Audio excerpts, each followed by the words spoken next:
Ladies and gentlemen, it's Spoilerin time, the show where we talk about the shows we've been watching. If you're unfamiliar with our other show, Cord Killers, that's where we talk about how to watch things. And this is the show where we talked about the things we watched. This week, we'll be spoiling Justified, episode 9 of season 6, Better Call Saul, episode 8 of season 3, and House of Cards, season 5. But of course, I'm Tom Merritt, in case you didn't know, and he's Brian Brushwood. Hey, it's good to see you guys. PSA reminder, set your DVRs if you missed the news in Cord Killers. Scam School is a TV show on the Science Channel. We made 2 half-hour pilots that are going to air at 8 o'clock in the morning on June 24th, Eastern Time. Set your DVRs. All of that counts. And if the show does well, we get to make a whole lot more of them. Yeah, you want to spoil yourself by getting up, making a hot cup of coffee, and watching Scam School. I'm not even going to make you get up early at 5 o'clock in the morning, West Coast time. But yeah, just set your DVR. No, you're right. Set your DVR to be sure, and then we're going to have a pajama party, and we're going to eat cereal, and we're going to watch Saturday morning cartoons on the live stream. Now, let's talk about the summer movie draft. Oh boy.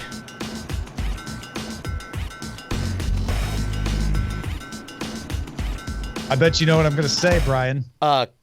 Congratulations to you. Yeah, that's right. Smurfs The Lost Village is the number 4 bargain of the summer. Really? Wow. Uh-huh. Wow. I was looking at the Wonder Woman totals earlier today and basking in the fact that Team DTNS is back up at number 1 in the movie draft when I looked at that. And I was like, holy, what? Wow. Yeah. Well, and now, as impressive as that is, the truth is you made a legitimately good, challenging called shot. Wonder Woman was way undervalued and was a surprise Wonder hit. Woman's the number 3 most valuable, and it's still rising. Yeah. And then meanwhile, though, Big and Tall, I think, is going to give you a decent run. I think Spider-Man Homecoming is pretty much, I mean, that's an Iron Man movie featuring Spider-Man, right? And it's getting good buzz. War for the Planet of the Apes is starting to get some good buzz. It's not going to be Spider-Man numbers, but it could overperform as well. And if both of those overperform, they take this. They take the draft. Yeah. Spider-Man, say that does 200 million. War does 100 million. That takes them up to... No, I don't... Spider-Man has to do pretty well, like 250 You're going to have to 300. have 250 and like 120... And then you can round up with what was their other thing out? Rough Night can throw another 30 in there. Yeah. And that could bring him up. Yeah, well, it'll be interesting to see. I gotta tell you, man, every time I love the surprises. I'm not optimistic about Scotch Bros or Cord Killers. Well, and here's the other thing that could help Team DTNS is Wonder Woman could have another strong weekend because Cars 3 and Rough Night are out. Rough Night, Big and Tall movie I just mentioned. Cars 3, I'm not feeling the buzz around that I would expect to feel. Now, that I don't think it's going to tank or anything. Yeah, real quick, Tom, as somebody who spent all reunion long watching the Disney Channel, let me assure you, that engine is running full steam ahead. All right, maybe I'm just not in the right path. Plus, they're basically just doing Rocky 3, which I think is a smart, simple play. It's like, he gets down, he has to train montage to get back up. And but I guess where I was going was the people who might go see Cars 3 who don't have children may go see Wonder Woman instead. I'll tell you what, if it gets good reviews, I'm actually really excited about Cars 3. I enjoyed the first one immensely. Yes, I know it was a ripoff of Doc Hollywood, and I look forward to this ripoff of Rocky 3. Yeah. And The Mummy, by the way, did come out last weekend. The numbers may not indicate it. 31 million. Did you hear the way they were massaging the numbers, saying like this is the single largest global opening for a Tom Cruise movie ever, which sounds pretty impressive until you realize they've never released day and date globally until this movie. Yeah. We got an email too here from Clemente Renteria. Hey guys, love the show. Just wanted to clarify a point for the new movie draft commissioner. Baby Driver's release date was mid-August after the cutoff for the league season. It wasn't actually moved into the season until a few days after the draft. But I welcome our new Rotten Tomatoes overlords. Disclaimer, my wife doesn't work for YouTube or Rotten Tomatoes. She also doesn't exist. That's good. Full disclosure, we appreciate that. Yes, we appreciate that too. But clarification to the clarification, if we were making the movie draft and we saw Baby Driver in mid-August and liked it, we could have made that the end of the draft too. So correct, but also like because keep in mind the shape of the draft changed too because they delayed Dark Tower a week. Right. So I don't know if that adjusted the end as well. Yeah, but anyway, these are all good points, and this is a good reason to have someone outside of it set the slate. Shall we move on to House of Cards season 5? Brian, do you want to participate or take a nap since you haven't actually you know what? watched? Just let me. I want to pretend we're sitting around the campfire and you guys are telling the best ghost story about a scary, irresponsible president. Hey, Bryce. Hey, Tom. Can I give season 5 the biggest acclaim for finally getting the election over with? Oh my god. Oh my god. I was so I know it took 2/3 of the season to get through it, but it finally got off that horse. And how did you feel, cuz you were super into all of the election stuff, Tom, right? Yeah, and what I heard from most of my friends was it drags a little in the middle, but then it gets crazy good at the end. Mm-hmm. And the parts where it was dragging in the middle were the parts that I was really enjoying because it was the electoral map and the procedures, the legal procedures for, saying, oh, okay, and it was a master class in how to do deniability, where you had Frank Underwood saying, no, we can't stop the vote, right, while he is with the other arm silently pushing them to put in troops and scare people away. Yeah. And getting Tennessee and Ohio to decide on their own to shut down their polls and not certify the results. If I have a complaint, and this is not going to be a complaint for anyone but me, I would have liked to seen why they didn't certify the vote that they did have. Yeah, that was because they just sort of jumped ahead to January. That was a really weird unspoken part, because there was an element of violence that or I don't know if it was a protest or something that they framed as a terroristic attack. Yeah. That was very well low in Tennessee. Key. They framed a terrorist attack. And then in response to the polls shutting down, there was a riot, and they were even surprised at the riot, but they were also like, Frank Underwood was pleased. He's like, this is better than a plan. Great. Yeah. What did you think about Claire's new BFF, the Davis? Yeah. The lady with the connection. She knows the guy. One of the interesting parts of this is your challenge when you have Frank in the presidency is, well, where do you go from here? Mm-hmm. And what they embraced was, the people in office often aren't the people who have the most influence and power. They're the people with their hand on the lever, but they are influenced by everyone. And the people with the most influence and power are often people who never seek elected office, because that would reduce their influence and power.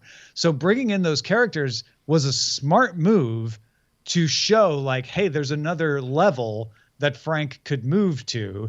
And I like the way they moved him into that level, so that he recognizes, oh yeah, no, I get it now. Now that I'm president, being president isn't the most, I want power. And if I want real power, I should not be president. I should have Claire be president, because Claire is always the person that he thinks he can manipulate into doing the things he wants, because she knows he's manipulating him or manipulating her, and she goes along with it because they're a team. Mm-hmm. And the really interesting thing that they set up at the end of this was, okay, Frank's going to try to be this power broker, but Claire isn't listening to him anymore. And how's that going to play out?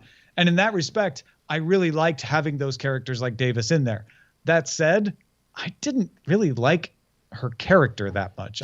There was something weird about how they just brought her in that bunker scene that I was like, wait, I don't believe she has this power. And I felt a little bit the same about Marsh, the guy version of her. Yeah, it was hard to believe that she was invisible all up until this time where she knew a terroristic attack could happen. And so what does she do? She gets into the president's bunker, and yeah, she's definitely a character who is portrayed as is said to be very powerful, but is so soft-spoken, and she seems even like super beleaguered and kind of sickly in the bunker. Well, and I get that that's her public face that keeps suspicion away from her. It just wasn't as well written as I think it should have been. I think the actor did a fine job with what they gave her. Sure. I compare her to Avasarala, right, from The Expanse. So here's a character who is the deputy commissioner of, like, she's deputy commerce secretary, deputy to the deputy or something, right? Avasarala is the same way in The Expanse. She's a deputy to the deputy, but pulls the real levers of power. The difference is I totally buy the Avasarala character because they show her doing things. The Davis character, we see her do a couple of things towards the end, but most of the time it's just her talking about stuff, right? She and knows saying different things to different people, and it would be helpful to the most people if X, Y, or Z happened. I also think that in a similar vein, the whole Russia sub element of there's something on board, and oh, it was a guy, and he was the weapon, he was the technology. I never quite figured that out. Well, and is he the John Doe that they? I believe that. Yeah, I believe he is. That they get rid of that corpse. It's there's a lot of really cool stuff happening in this season, but I think it sets it up in just a lot of weird ways. Like the whole idea of Frank moving to a president adjacent position outside of the government is a very good, like, plotting and planning. That is a Underwood thing. But for it to be this thing in the second to last episode, or the last episode to be like, well, I had the idea 5 episodes ago, and I just didn't tell you. Yeah, I don't. That doesn't always sit right with me. I was okay with that because we've seen him do that magic trick before. It was a little bit hand wavy. I don't deny it. Yeah. But yeah, did you catch? I didn't catch this till I was brushing my teeth later after a couple hours after watching it.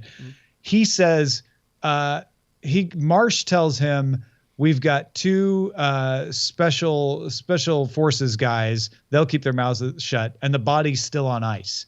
And then you see a van drive Leanne off the road. My guess is in the next season, that body is going to be Tom that Marsh kept on ice. And I'm still unclear whether it's just to cover up his death or if he's going to use that over Claire somehow. Yeah, like we got a new class. We got House of Cards, the new class, as Remy and Jackie Sharp both kind of disappeared this year. Yeah, they get a name check halfway through and we never see them. Yeah, so it was actually tough for me following some of this stuff a little bit, but I don't know. I finished watching it and I felt more dissatisfied than I do now talking it out. But I also was aware when I was finished watching that I would probably watch the next season, if only to figure out what Frank is doing and to see if Claire. I would like to know what my position as the viewer is in this show, because it's not just Frank talking to the camera anymore. It's Claire talking to us. Eileen and I both kind of shrieked when Claire turned. We're like, what is happening here? And she's aware of us, and we have. And she's always known we were there. Always known, but it's been. It's weird. This sounds, for the record, really dumb. Like, I'm sure it was a cool moment, but the more you describe it, I'm like, okay. Look, I knew as soon as I tried to describe it, you were going to think it was dumb. Yeah. Right. There's just no way around it. I've always known, Brian. I've known you'd think it's dumb. Also, maybe the corniest season of House of Cards. There's some pretty corny moments, no doubt. We saw in the trailer, we used it as an opening video on Cord Killers a while back. 2020, 2024, 2028, 2032, Underwood, and it's fun. It's thrilling in a trailer, and it's the corniest thing in the show. And I think because they should have put it in the trailer. No, every line from the trailer fell flat in the actual show. Because I heard it in this over dramatic situation. I'm like, yeah. I do though. Like, all I could say is last season I was checking my watch a lot and powering through, and this season I was like, start the next one. I'm ready to go. Like it was more of a popcorn season for sure, but I enjoyed it. Yeah, it'll be interesting to see where it goes. I kind of thought. I think we made the ultimatum almost in the Achilles at the end of the last year. Is like, this show needs to wrap up. Oh yes, and I would like to think that Frank's new goal could be an end to all of this, but also like I don't know if are they just going to keep trying to do this. Well, the big question.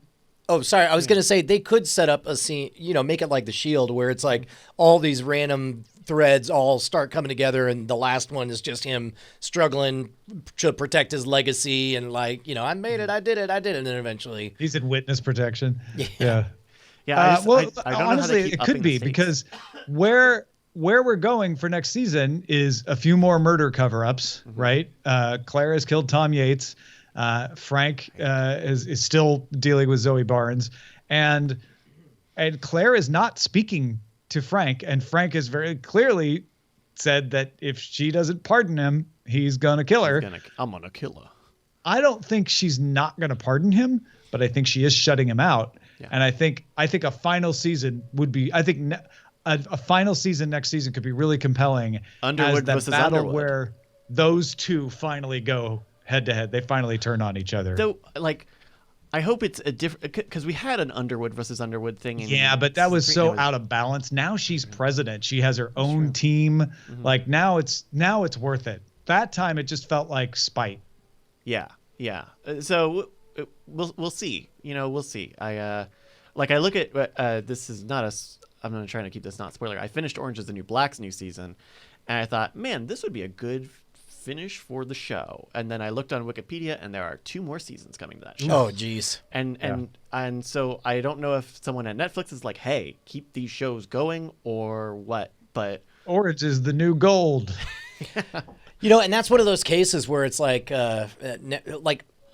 the only people that it makes sense to wrap up the show is if like Genji Cohen or whatever wants it to be universally beloved. But meanwhile, Netflix is like, well, I don't care if everybody agrees that the last 2 seasons were unnecessary. This is what an entire sub-demographic of our people truly loves. And all of the actors, they're all like, I don't mind playing this character more. It's more famous than ever. It's pretty great gig I got right now. 13 Reasons Why, the drama series that came out, that was supposed to be a 1-season thing until Netflix announced that they would make a new season. Yeah. I can see where they're trying to stretch it.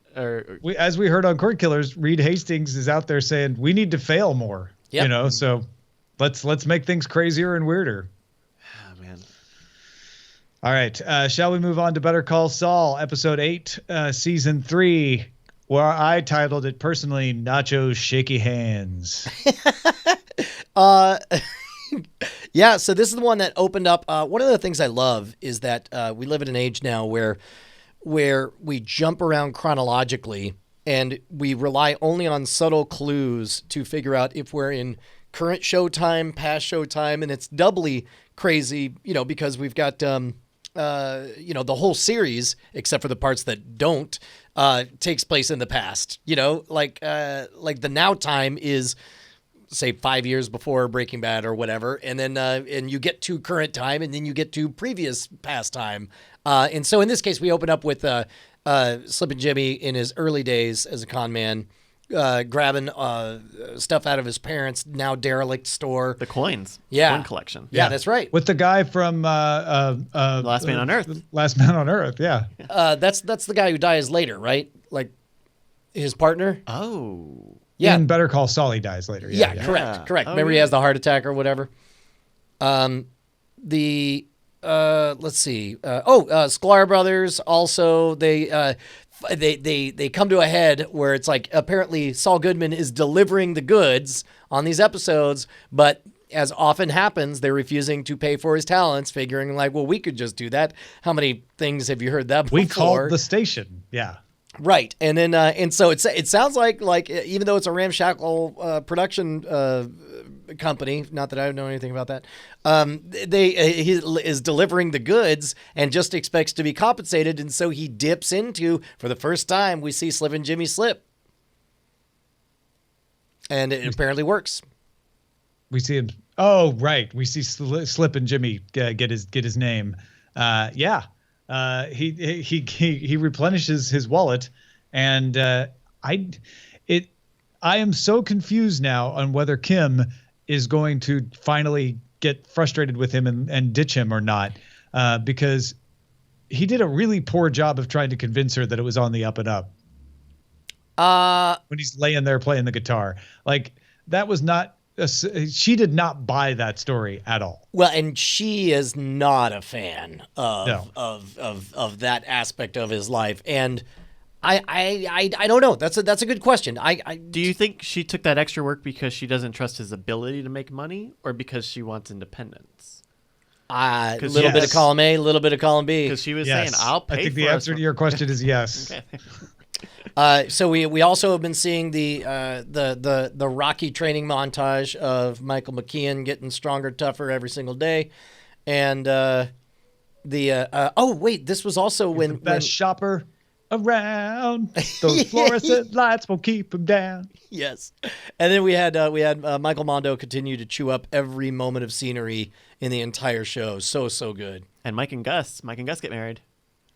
Yeah, that's right. That's how we end. Is with all of a sudden it's like, oh, and we also have the story with the we see more of the galvanization of Saul Goodman as somebody who doesn't get pushed around and uses leverage unflinchingly to get out of his community service at the end.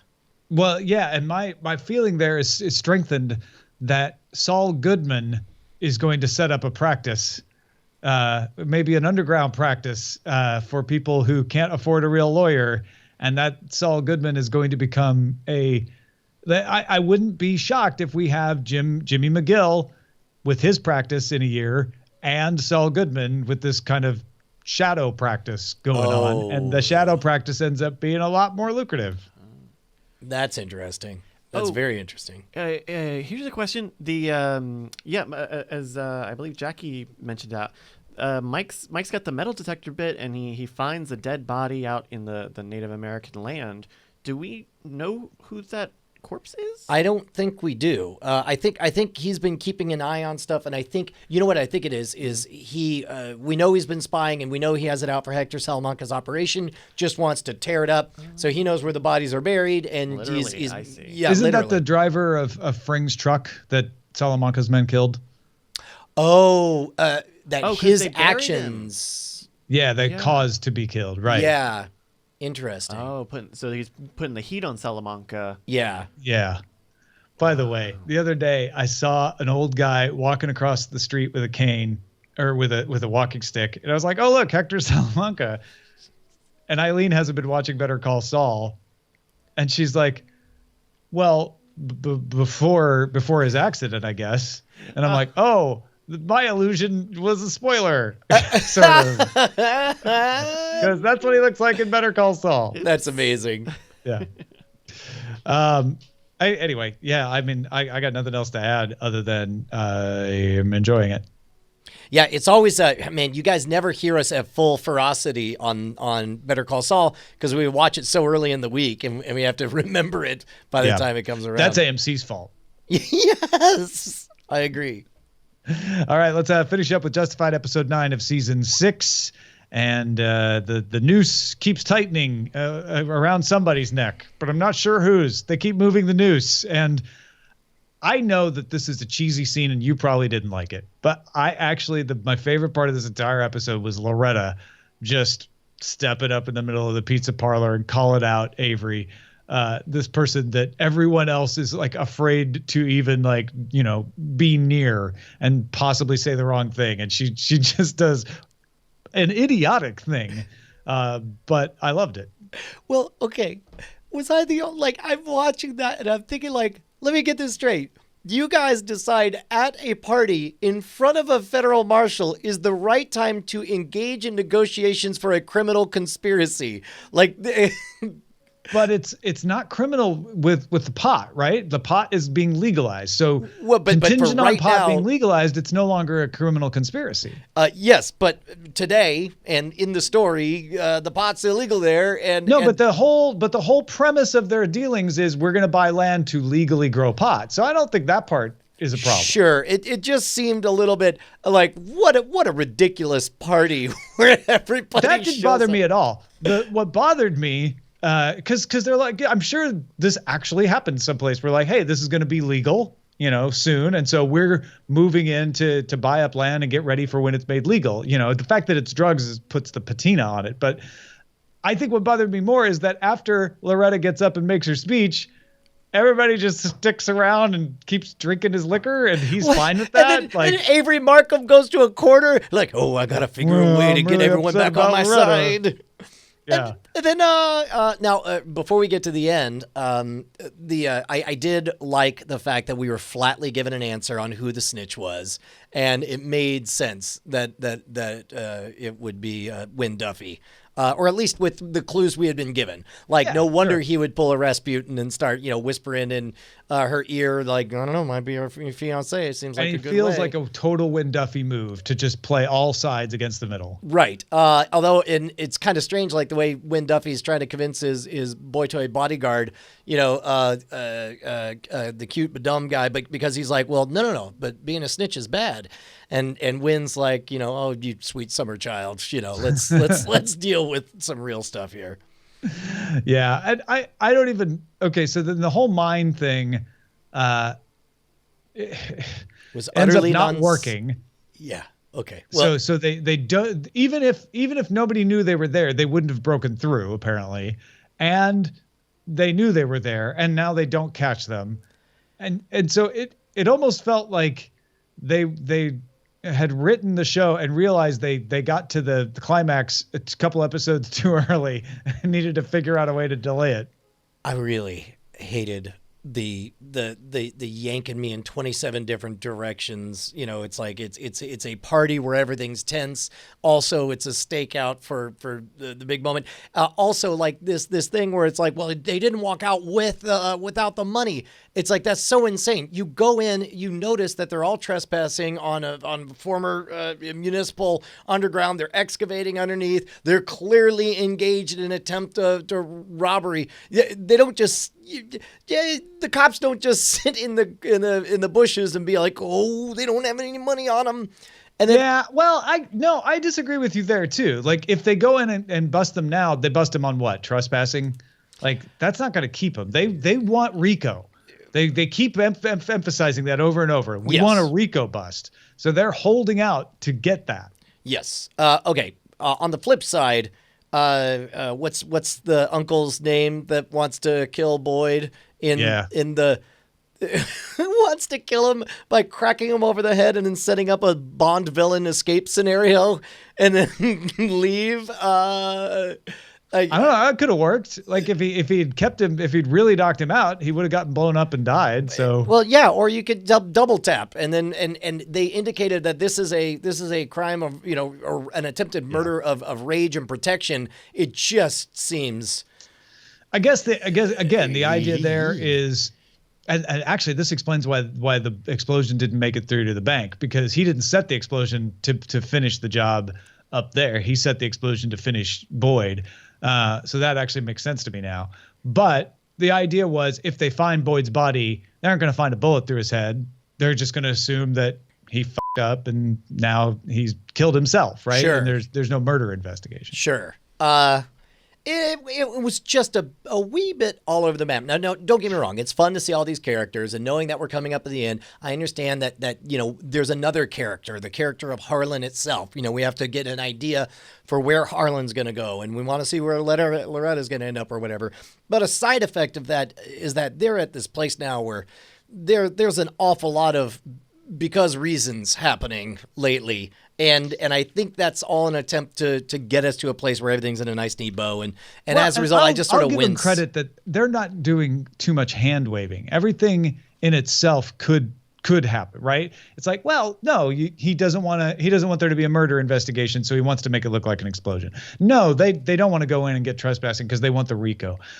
I think what's probably bothering you, and it definitely bothers me too, is that there are just too many of those things. Right. It's like I can handle a couple of them, but they're all over the place. Like, especially like, they're gonna get up in front of the marshals and explain their whole plan. No, then they're gonna just sit around and the party keeps going after they've had this really uncomfortable confrontation with the kingpin crime boss that everybody's afraid of. It's just, again, I can accept one or two of them, but after a while it starts to get too much. Yeah. Having said that, still enjoying the show. I like the wacky way they talk. Characters are great. No, man, I feel like I've been to high school with these guys now at this point, right? Like, I can't remember what conversation it was when I texted you that, but I was watching a conversation and I'm like, oh man, I've spent so much time with them. These feel like, folks like, oh yeah, that's how they talk. It's the achievement of Justified, in my opinion, is characterization. Mm-hmm. Oh, absolutely. And that hypnotic writing that lulls you to, whatever that highway hypnosis is that causes everything to get an upgrade in quality. Yeah. Well, shoot. We're going to be having to pick another show to follow up on Justified here in about 3 or 4 weeks. Yeah, man. Don't forget, if you want to suggest, we're going to pick our thing, and you can win a Chromecast by if you're a very lucky person. We're going to pick a randomly selected person who writes in. Just put contest in the subject line. Send it to cordkillers@gmail.com. If you'd like, please suggest which of these you'd like us to watch or what show you want us to watch next. But if you don't want to play, then you don't have to. Just send us something with contest, and you'll be in the random drawing. And we will spoil you next time.